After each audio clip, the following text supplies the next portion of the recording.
ఒకవేళ దేశంలో నమ్మకానికి బ్రాండ్ అంబాసిడర్గా పెట్టాలనుకుంటే మాత్రం మన నాయన్ నర్సన్ననే పెట్టాలి. బాహుబలిని కట్టప్ప మోసం చేయొచ్చేమో కానీ సార్కి మోసం అనే పదమే తెలియదు.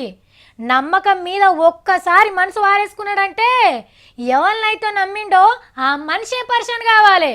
ఆగో అంత నమ్ముతాడు. ఇంతకు పోలీస్ మంత్రి నమ్మింది ఎవరిలో మనకు తెలుసు కదా, ఇంకెవరిని? మన సీఎం సార్నే. ఆయన ఆనాడు ఎలక్షన్లో పోటీ చేయమన్నాడు. లేదా నా దగ్గర డబ్బులు లేవంటే నువ్వేం పోటీ చేయకు, పార్టీలో ఆర్గనైజ్ చేయి, క్యాబినెట్లో తీసుకుంటా అన్నాడు.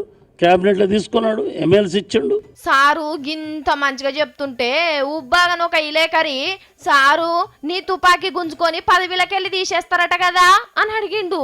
రేపు మంత్రి కొనసాగమంటే కొనసాగుతా, పార్టీకి పని చేయమంటే పార్టీకి పని చేస్తా, లేదు ఇంకే పని చేయమన్నా చేస్తాం.